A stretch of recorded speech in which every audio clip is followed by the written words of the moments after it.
और ये लोग सिर्फ और सिर्फ बीजेपी के लिए वोट जुगाड़ कर रहे हैं। जी, अगर आप भी नहीं था, उसके बावजूद इन्होंने फर्जी नैरेटिव बनाया कि ये प्रिवेंटिव सूची में ये लोग थे, बिल्कुल नहीं थे। इसीलिए 1950 में उनको कहने का मतलब आदिवासी होना नहीं है। उसमें स्पष्ट लोकुर कमेटी ने कहा भाई तुम आदिवासी हो तो हो, उसमें क्या है, एसटी सूची में रहेंगे तभी आदिवासी होंगे क्या? अगर आप जेन्युइनली है तो आपको बनने के लिए जो नाटक आप कर रहे हैं वो नाटक करना नहीं पड़ता। जी पर एकलव्य का अंगूठा कटवाया, निश्चित तौर पर ये इतिहास है, सच है, सच सामने आना चाहिए। लेकिन समझ ये जितनों भी टारगेट करें, हमको ईसाई बोले, कसाई बोले, चाहे कुछ भी बोलते रहे, इसका दलाल उसका दलाल बोलते रहे, बोलने दीजिए। लेकिन मैं इन लोगों को बौद्धिकता के तीर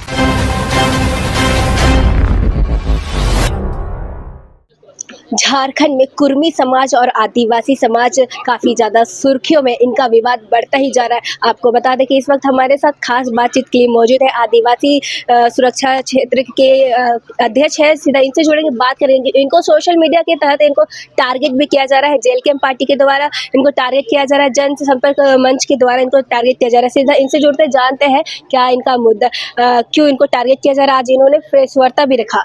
क्या आपके आज आपने प्रेस वार्ता का क्या मेन मोटिव था?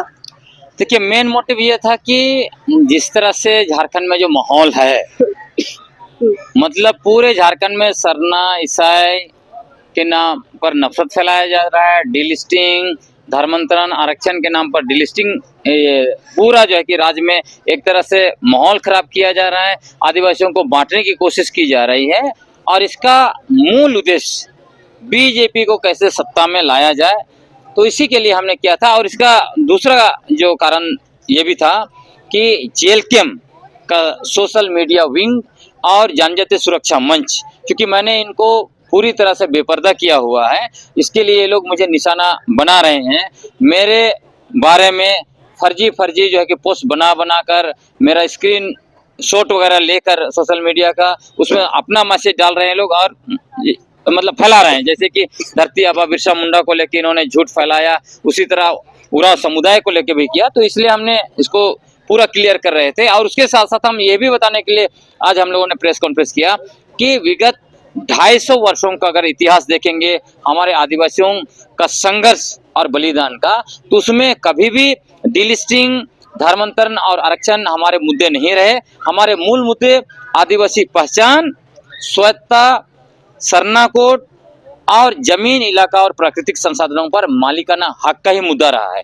ये जो डिलिस्टिंग, आरक्षण और धर्मांतरण का जो मुद्दा है, ये मूल रूप से आरएसएस और बीजेपी का मुद्दा है। ये लोग इसको एक तरह से हथियार के रूप में उपयोग करना चाहते हैं। इसलिए कुछ लोगों को अपना जो है कि लगा के रखा हुआ है। वो लोग दिन रात जो है कि सरना ईसाई के नाम से नफरत फैलाते हैं और ये लोग सिर्फ और सिर्फ बीजेपी के लिए वोट जुगाड़ कर रहे हैं। जी, अगर आप जैसे कि आपने बोला कि जेल कैंप के पार्टी के द्वारा आपको मतलब एक तरफ से टारगेट किया गया, सोशल मीडिया पे पुराने क्लिप्स निकाल के चला रहे हैं और जनजाति सुरक्षा मंच के द्वारा भी, तो क्यों आपको टारगेट कर रहा है? ऐसा क्या हुआ कि आपको टारगेट इसलिए किया जा रहा है कि चूंकि जेल कैंप जिस तरह से रेल टेका डहर छेका कार्यक्रम में बढ़ चढ़ के इन्होंने हिस्सा लिया, आयोजन किया इनके आजसू के साथ मिलके, तो हमने उनको एक्सपोज किया। उनको कहा कि भाई इनका मुद्दा तो पहले बाहरी भाषा नहीं चलता हो झारखंड में, 32 का खत यानी सब गायब हो जाता है। उसके बाद ये कहते हैं कि हमारे लिए पहले जो है कि अपना समुदाय है और बाद में जो है कि पार्टी है वगैरह वगैरह।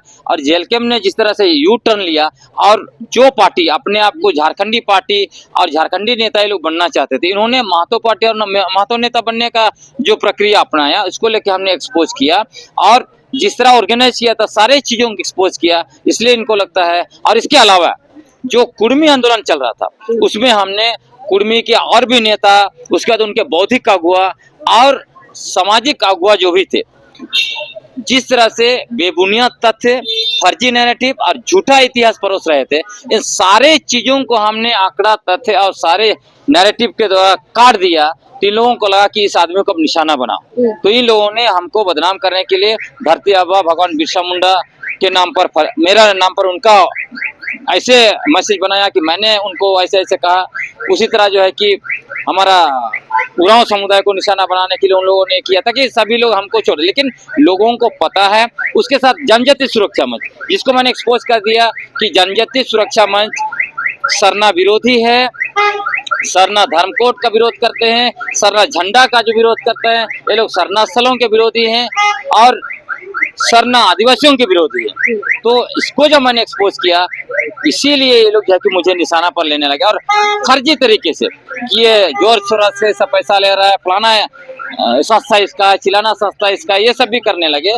तो मैंने उनको चुनौती दी, आके बताओ, कोई सामने मुंह खोलने के लिए तैयार नहीं। तो ये दोनों को मैंने बैकफुट में डाल दिया, एक्सपोज कर दिया। इसीलिए वो लोग फर्जी तरीके से एक तरह से हमको बदनाम करने के लिए ये सब कर रहे हैं। तो इसलिए मैं संदेश देना चाहता हूं लोगों को कि आने वाले समय में भी हम अपने बौद्धिकता के बल पर, हम जिस तरह से प्रखरता के साथ बातों को रखते हैं, हम तथ्यों के साथ, आंकड़ों के साथ, तर्क और विश्लेषण के साथ बात रखते हैं, आने वाले समय में भी हम बात रखेंगे और मुझे निशाना बनाया जाएगा। आप लोगों को उस फर्जी पोस्ट में विश्वास नहीं करना है, यही मैं कहना जी, चाहता हूँ। अगर हम बात करें कुर्मी समाज की, तो कुर्मी समाज तो अपने आप को आदिवासी कहते हैं और इस चीज में शामिल होने की वो एक जीत सी ही लगा के रखे, तो उस पर आप क्या कहेंगे? अब जिनको जिद लगाना है लगाने दीजिए, है ना। आप देखेंगे जिद करने वाला हर बच्चा को जो मांगता है वो नहीं मिलता है, उन्हीं को मिलता है जो जेन्यूनली एक्चुअली उसको डिजर्व करता है। अगर कुर्मी महतो डिजर्व करते तो उनको जो है कि उसी टाइम में एसटी की सूची में डाल दिया गया होता, जी, क्योंकि ये लोकुर कमेटी का 5 क्राइटेरिया, या उससे पहले भी देखिए, जब संविधान आदेश जारी किया गया उस समय में किनको डाला गया? 1931 में जो प्रिमिटिव की सूची बनाई गई थी उनको डाला गया। इनका तो प्रिमिटिव सूची में नाम ही नहीं था, उसके बावजूद इन्होंने फर्जी नैरेटिव बनाया कि ये प्रिमिटिव सूची में ये लोग थे, बिल्कुल नहीं थे। इसीलिए 1950 में उनको नहीं डाला गया। उसके बाद जब लोकुर कमेटी बनाया गया, लोकुर कमेटी ने भी 5 क्राइटेरिया बनाया, जिसमें देखिए कई कम्युनिटी को 1950 में डाला गया था, उनको बाहर किया, और कुछ को नहीं डाला गया था, उसको डालने का भी जो एक रिकमेंडेशन भेजा।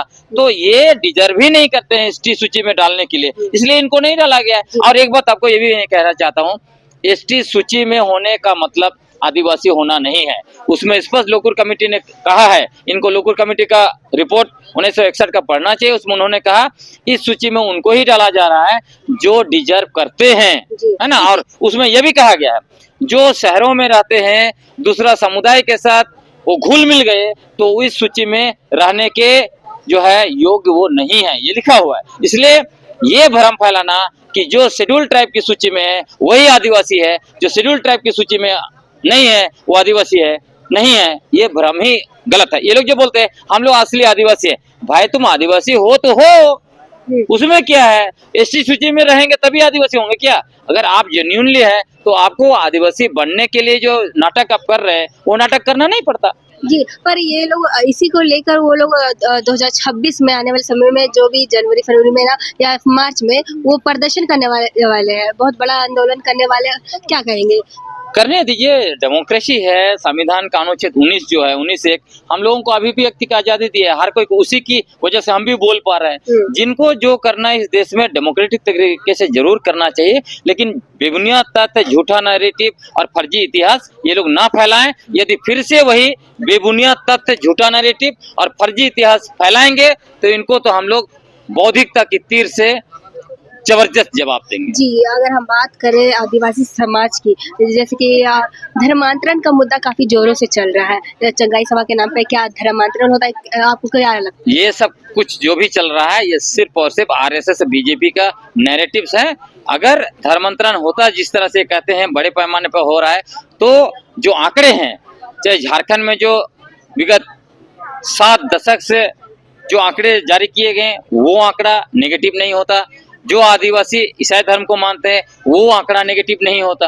तो सब कुछ नेगेटिव है, उसके बावजूद हल्ला मचाना। इनका धर्मांतरण, डिलिस्टिंग और आरक्षण का ये गुब्बारा फुस हो चुका है, बस अभी हवा चल रहा है थोड़ा बहुत, वो भी फुस हो जाएगा बहुत जल्द। जी, आपसे एक आखिरी सवाल रहेगी, जोशना करकेटा जो आदिवासी समाज की बेटी है, आप एक लेखक है तो उसके नजरिए से सोचिएगा कि एक अभी प्रोग्राम किया गया था, तो उस प्रोग्राम में उन्होंने एक बयान दिया द्रोणाचार्य को अपशब्द का, उस पर आप क्या कहेंगे, उस पर कैसे देखते हैं? देखिए, यह तो निश्चित रूप से इतिहास है कि गुरु द्रोणाचार्य ने एकलव्य का अंगूठा कटवाया। निश्चित तौर पर ये इतिहास है, सच है, सच सामने आना चाहिए, लेकिन किसी भी व्यक्ति को अपशब्द नहीं कहना चाहिए। और क्योंकि उन्होंने खुद माफी मांग लिया है और मैं समझता हूँ वो बहुत सुलझी हुई दिख रही हैं अभी, क्योंकि मैंने उनको जब कुर्मी आंदोलन में देखा था शुरू तब वो अच्छा से बोल भी नहीं पाते, 5 मिनट से ज़्यादा भाषण नहीं दे पाती थी। लेकिन अभी मैं देख रहा हूँ कि बहुत सारे वीडियो हम लोगों का देख रही है और अपना ज्ञान बढ़ा रही है। वो जो है जिस मतलब कैंप से आती थी, उस कैंप को उसने छोड़ दिया है। उनका मैं देखता हूँ, उनका बौद्धिक विकास बहुत बेहतरीन तरीके से हो रहा है और मैं शुभकामना देता हूँ कि यदि वो इसी तरह जो है कि आगे चलते रहें तो एक दिन देखिएगा झारखंड में वो बहुत जी। बड़ा नेता जी, बनेगी। अगर हम बात करें तो जेलकम और जनजाति जो सुरक्षा मंत्री आपको टारगेट किया, तो उनको क्या मुंह तोड़ जवाब देना चाहेंगे आप, एक लाइन? देखिए, जेलकेम और जनजातीय सुरक्षा मंच ये जितनों भी टारगेट करें, हमको ईसाई बोले, कसाई बोले, चाहे कुछ भी बोलते रहे, इसका दलाल उसका दलाल बोलते रहे, बोलने दीजिए। लेकिन मैं इन लोगों को बौद्धिकता के तीर के बदौलत मुंह तोड़ जवाब देते रहूंगा, एक्सपोज करते रहूंगा और इनका जो है देखिए राजनीतिक अस्तित्व जो है वो दांव पे लगा के ही रहेंगे जब तक ये लोग इस तरह से बेबुनियाद तथ्य, फर्जी नैरेटिव और झूठा इतिहास फैलाते रहेंगे। जी, बहुत बहुत धन्यवाद हमारे साथ जुड़ने के लिए। ये थे हमारे साथ विलक्षण डुंगू जी, जो कि उनकी प्रतिक्रिया थी तमाम मुद्दे पे, जिस प्रकार से इन्होंने बताया कि अगर वो लोग हमको टारगेट भी करते तो हम इनको जवाब देते रहेंगे, एक्सपोज करते रहेंगे। अब देखने वाली बात होती है कि आगे क्या होता है। फिलहाल के लिए इतना ही। ऐसे अपडेट के लिए बने रहे न्यूज़ रांची में के साथ। धन्यवाद।